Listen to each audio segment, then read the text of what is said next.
Woo! Hey, hey, hey.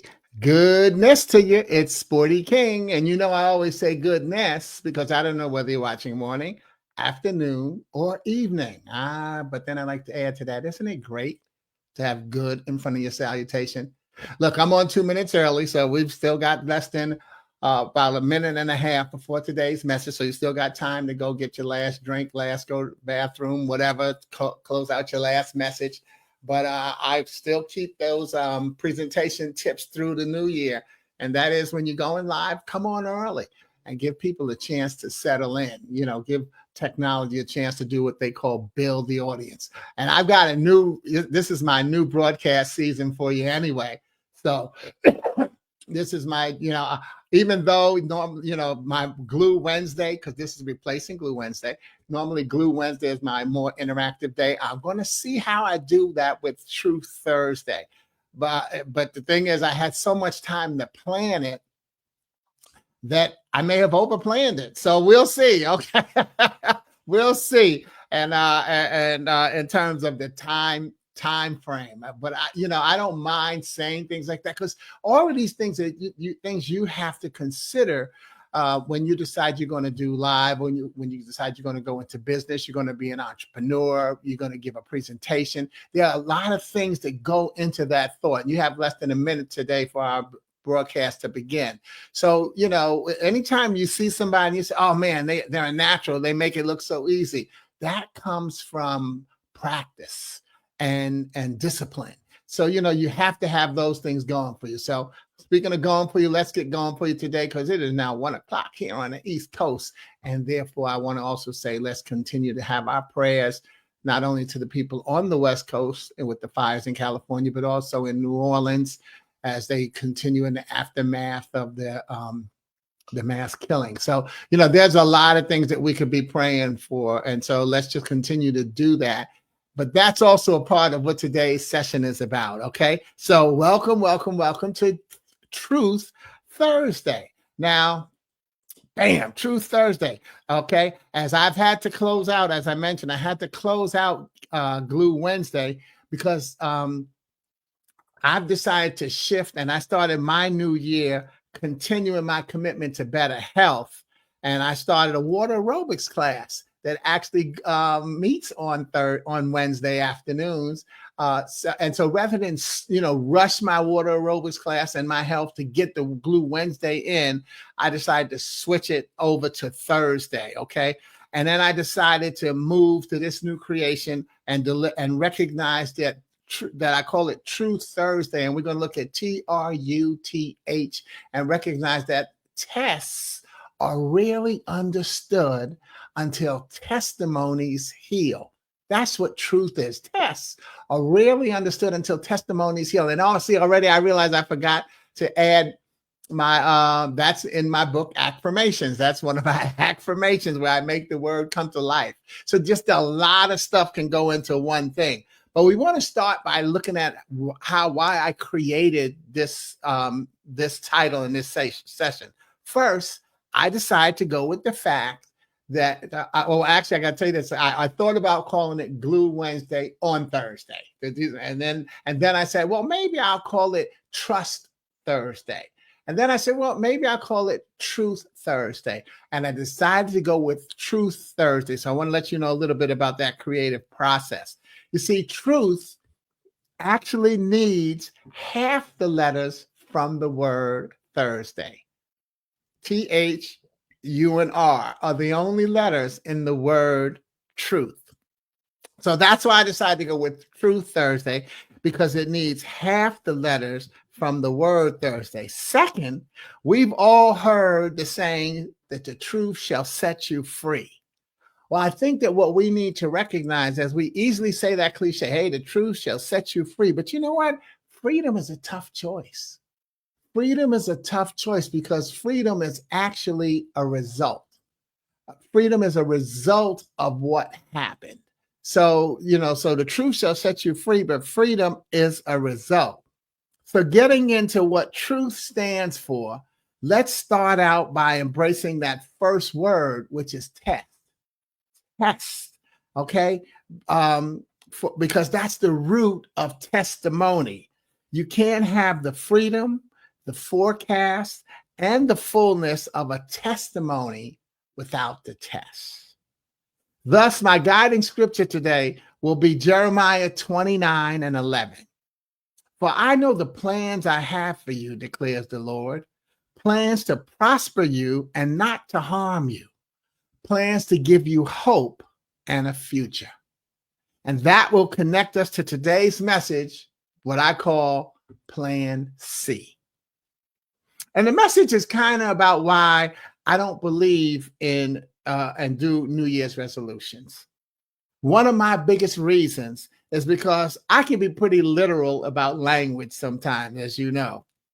And every year I hear people say, oh man, this is going to be my year. I can feel it. And that's why, jokingly, I posted a meme last week that said, this is going to be my day. I can feel it. And then my added commentary to that was, I'm on my 70th new year. And many of them had days that I questioned. What's going on with this day, right? But God answered each time with, yeah. And sometimes I heard him. And I've learned to trust his track record as he turns it into mine.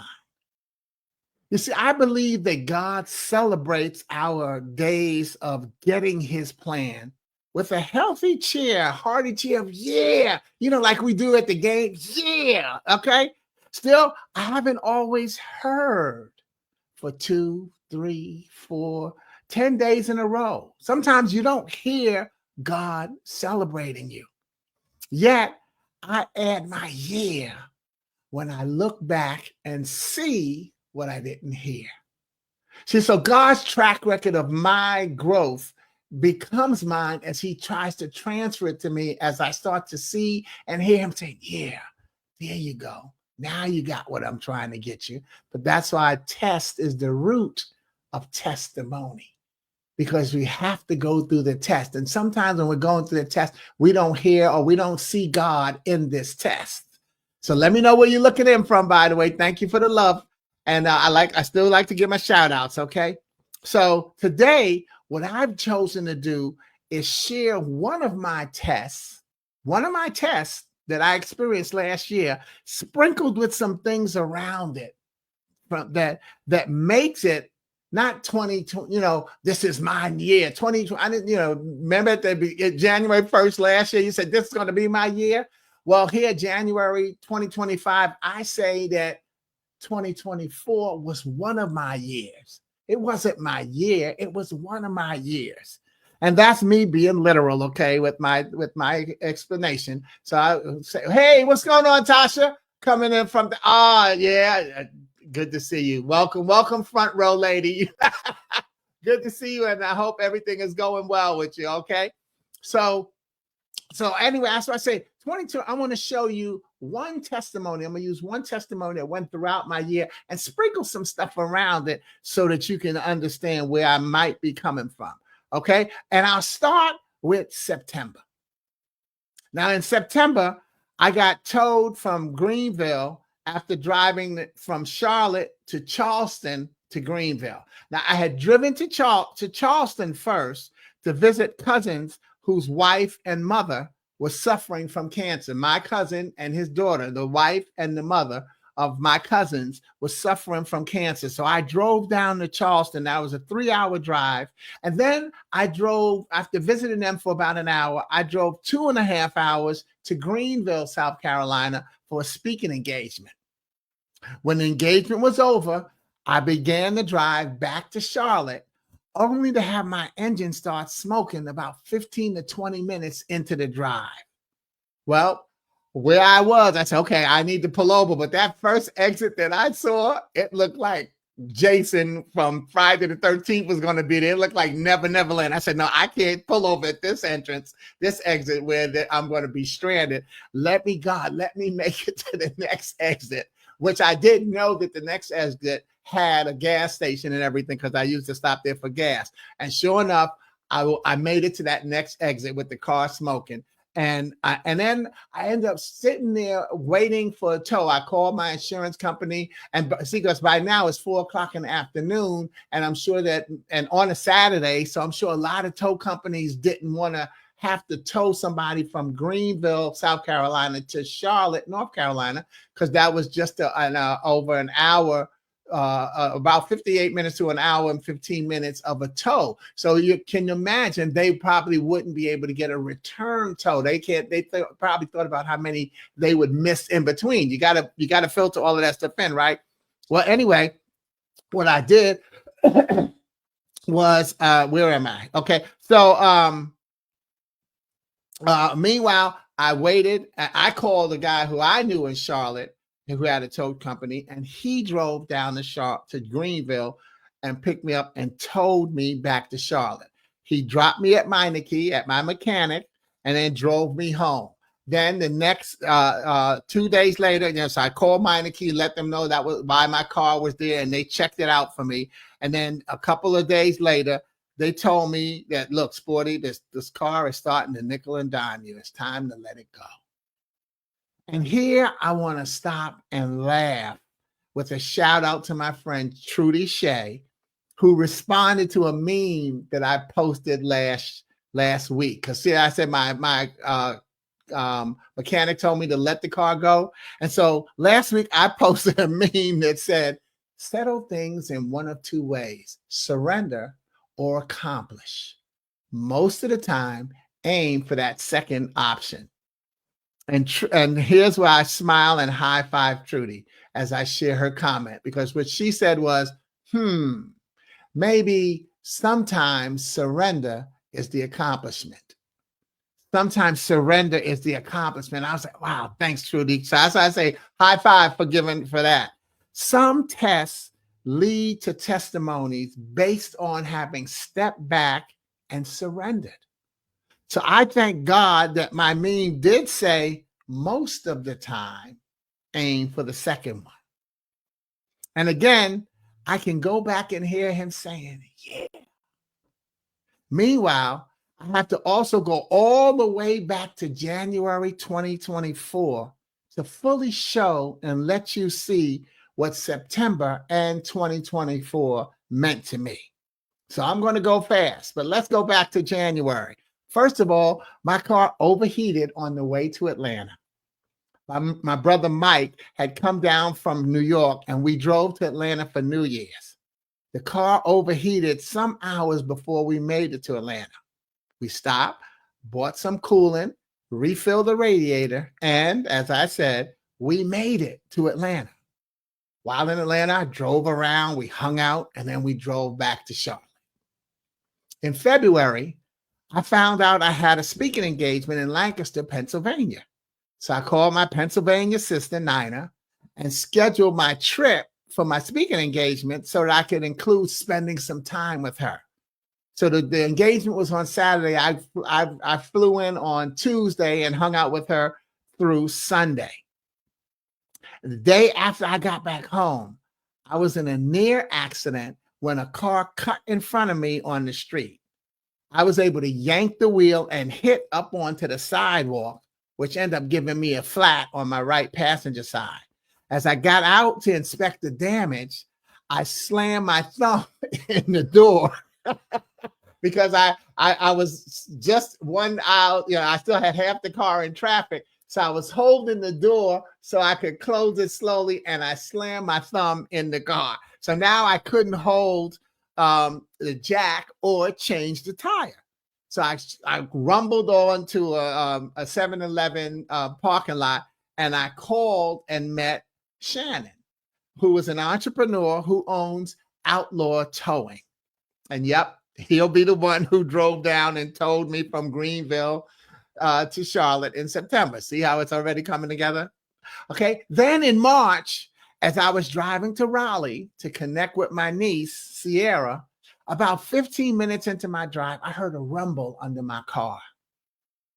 I pulled over. Well, but before I pulled over, it seemed to get louder whenever I sped up. So I pull over, got out, and looked under and saw that the black under thing, I don't do cars, so it was an under thing, had detached from the car. So I turned back. I called Sierra and I canceled, and I turned back, and then I drove it slowly so I didn't hear that wind. Because as I was thinking about it, since this black thing had dropped from underneath my car, as the wind was blowing that, I was worried that if I went fast, it would blow and pull it off, and then that car might flip over. I didn't know, but that was what came to my mind. Okay. But I decided to drive it slowly. And then I took it to Meineke, my mechanic, a couple of days later because they didn't have a space for me right away. And they told me, hey, you don't need this black thing under the car. It's protecting the underneath, blah, blah, blah. And so they just took it off for me. That's March. In May, one of my great nieces, Manu, graduated from college, but her graduation conflicted with my engagement in South Carolina. So I watched it and I recorded it on YouTube. But later that month, I had another engagement in South Carolina. And on the drive down, my battery died. I ended up getting it recharged at an AutoZone and then buying a charger to make the rest of the trip for the weekend. I recharged the car overnight on Saturday night, and then on Sunday, I made it back to Charlotte the following evening. Yet, during that engagement, during that engagement, I included the video that I recorded of Manu's graduation, of her crossing the stage. I included that in my presentation. And I welcomed the audience to join in with applause for her for graduating from college. I recorded that with my phone, and then I sent her the video of her being celebrated by the South Carolina Army National Guard. Now, what uncle gets to say that they did that? Right. Okay. So let's keep moving on. In August, I took the car in because it continued to overheat. Well, it turned out that it was a cracked transmission. Yet the repair was free because it was under warranty. Are you seeing how I'm adding now the testimonies in those tests? Okay. Yeah, that's awesome. Right. Are you seeing how I'm starting to add the testimonies in these tests? The tests do not become fully understood until we recognize that the testimony is where the healing comes from. Okay. So back to September. After surrendering, I began my search for a new car and had my budget number in my head. At the dealership that I went to, as he kept trying to get me to increase my budget, I sat there and realized, you know what? I really don't need a car. I'm just used to having one. I visualized my calendar and my upcoming schedule, and the only time I needed to drive would be in a month in October when I'll be going back to South Carolina.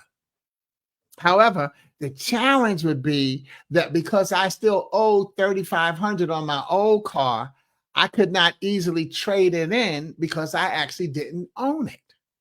So while I was in that dealership, I had decided to get a new car and then pay off the old one by doing part-time driving Uber. And then I left the dealership.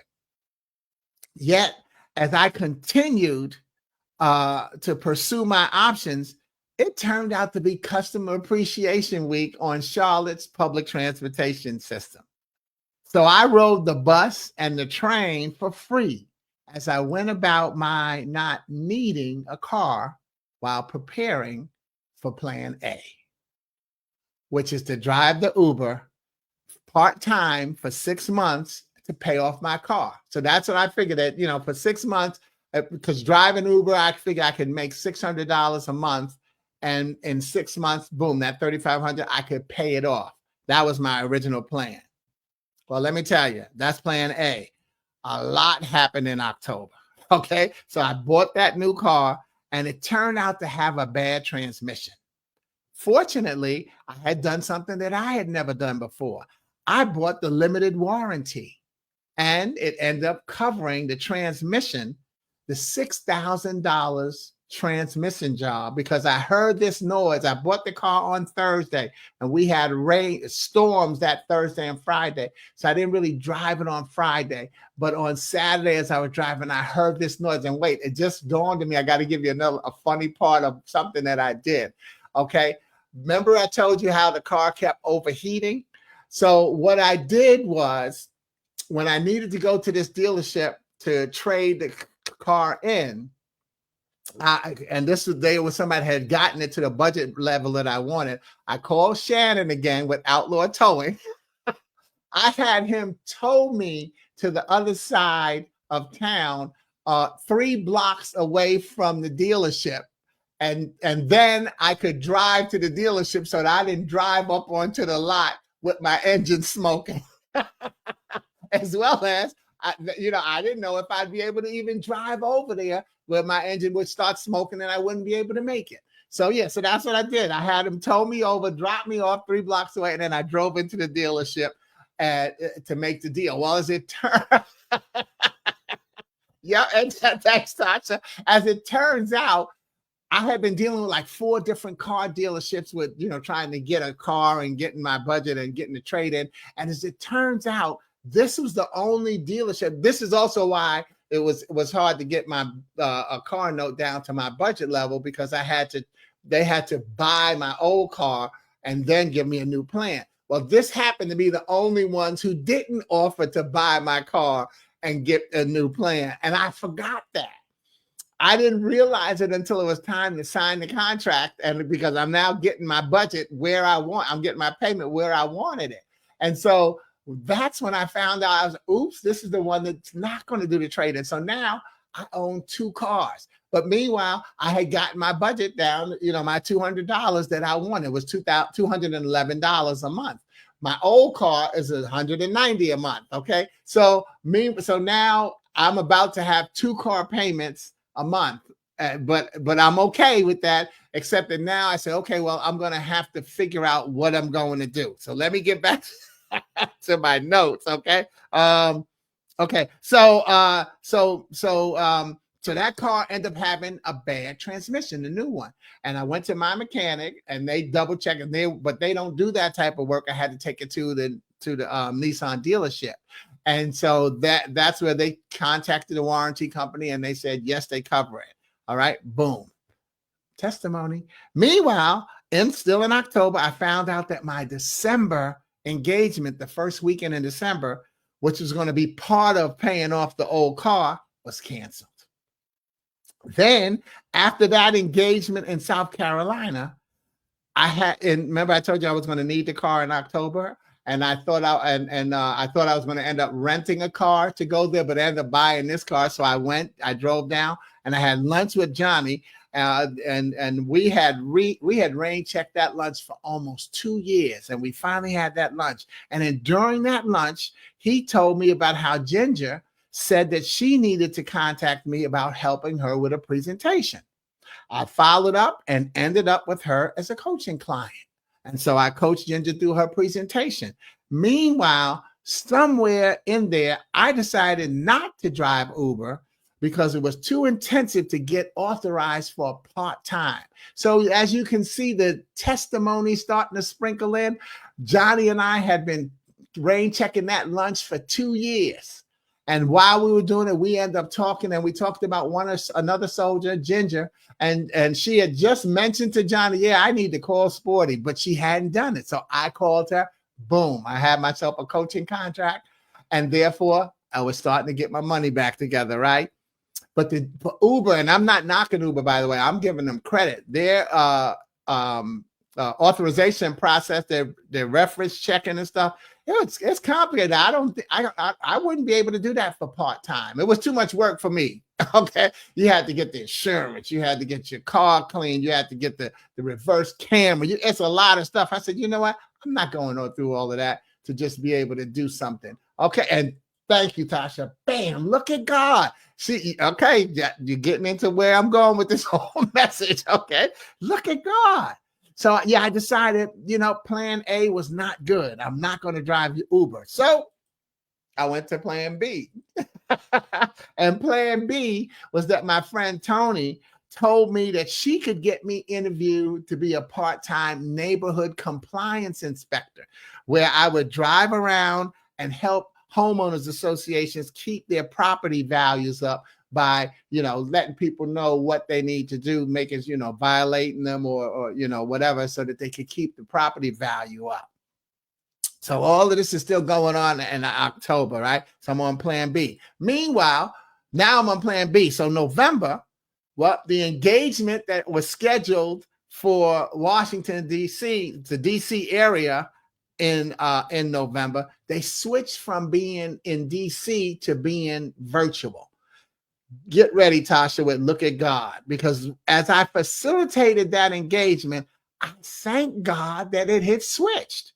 See, if that engagement had not switched from being in person to being virtual, I would have been strapped to absorb the expenses and then wait to get reimbursed, because I would have had to get to the airport, pay for parking, pay for my hotel. They take care of it. They take care of the flight, but you pay for your own hotel and then you get reimbursed.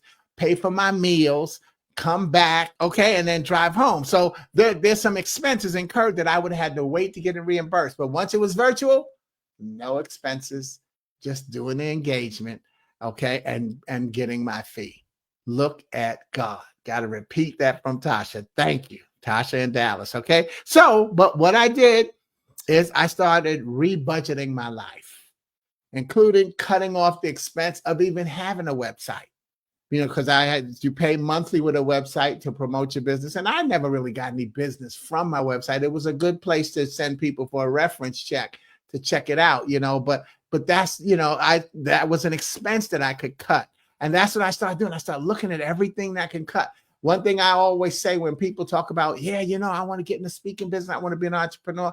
I explain to them, I don't have a wife or a family or children. So see, it's not easy being an entrepreneur and with the money that the things that you have to go through. So there are times where I didn't eat, or I ate very little. And that's, I'm saying past time, and it's still some present day. But when I suffered, I didn't make anybody else suffer. So if you're thinking about being an entrepreneur, think about whose mouths you will and will not feed. That will play into your decision. Some people end up getting out of the entrepreneurial dream because they have to starve their family and they can't make it. I was able to stay in and yes, starve, but I'm like, hey, this is my passion. This is what I'm going to do. So all of that becomes a day. So that would be a yes, indeed, even though Tasha put that up a little earlier. But look at God and yes, indeed. See, you have to recognize what you're going to be doing and then look at God's track record of everything he's been doing to get you there. That's what we sometimes lose track of with these cliches that we use, okay? So meanwhile, back to November, I found a replacement for my December engagement. So remember I told you the December engagement got canceled? Well, I ended up finding a replacement for that engagement. And then also in November, I drove to Ohio for Thanksgiving. But my heart was kind of heavy because I wasn't able to afford gifts for my 4 great nieces and nephews.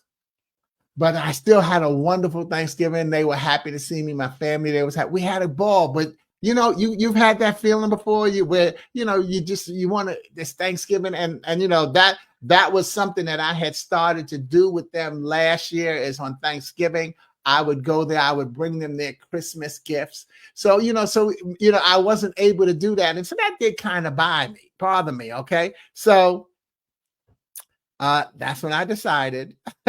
Oh, P.S. by the way, and then I learned that Plan B, compliance inspector, was no longer an option. They sold the company, and the new compliance inspection company, when I contacted them, they said, well, we're assessing our needs for 2025 and we'll get back to you. So plan A failed, plan B failed. I said, you know what? Time for me to go to plan C.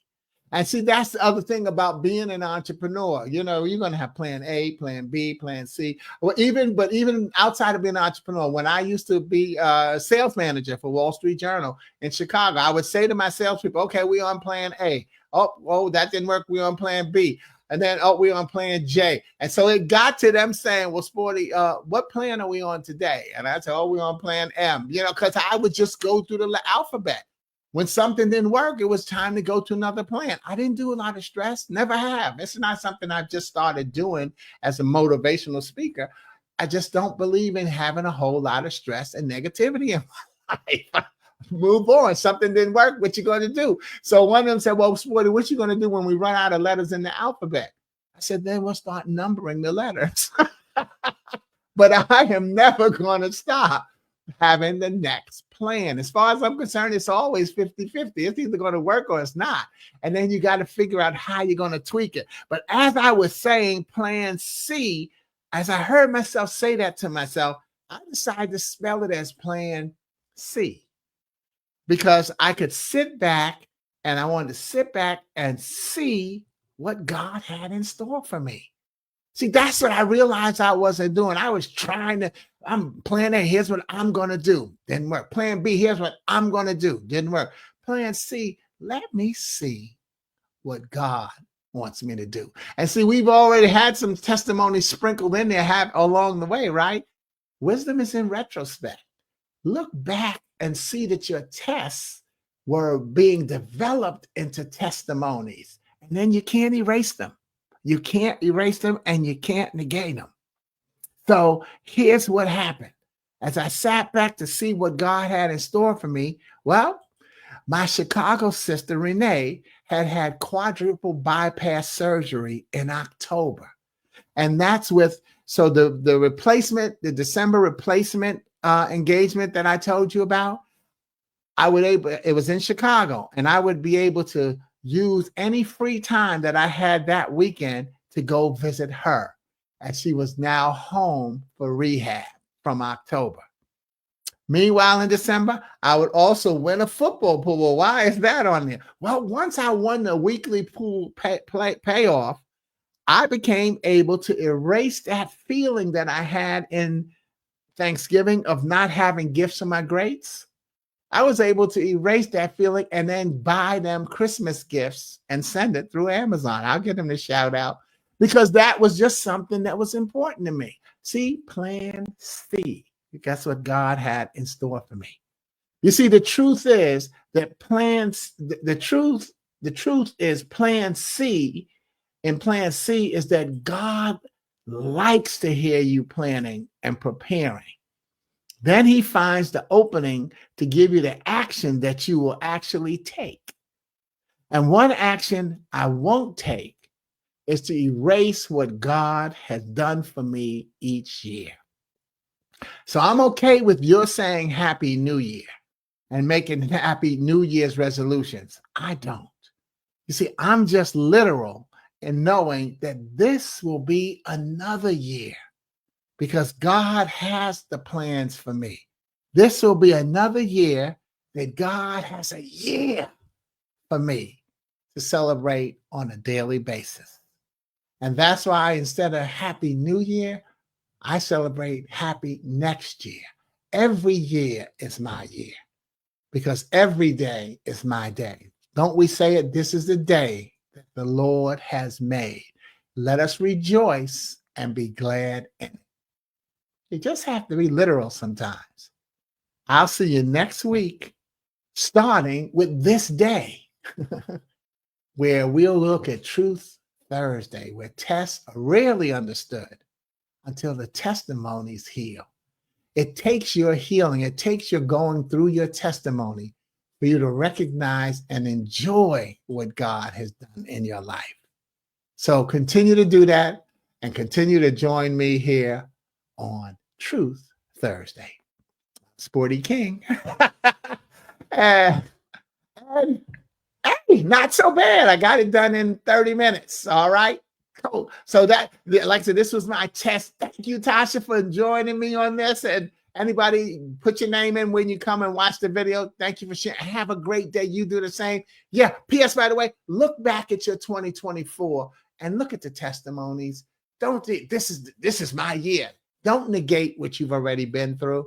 And that's why I did on that test that meme. I said, look, I'm planning to hit 70 this year. In August, I should be hitting 70, but I haven't hit it yet. So why would I say this is my year? Maybe this is my year not to make it to another birthday. I'm not being negative. I'm being realistic. And that's why I'm celebrating that I did make it to 69. I did make it to 68. I did make it to 67. Can't you go back and let's not, again, not being totally negative, but can't you think about every year and age? Don't you know? I know somebody that died at every age that I've experienced. Just another way of looking at life. You got to find ways to enjoy life, y'all. So please continue to do that. If you can see on my door, you probably can't see it. My t-shirt back there says born in 19 and then the number 55. So, I was able, that's my Spurs jersey where you could personalize it instead of just putting the number. People look at it as number 55. Who's that? No, it's not the number 55. It was born in. Let me show you that a little better. Born in 1955. All right. God bless y'all. Continue to enjoy who you are. And I'll see you next week here on Truth Thursday. Peace.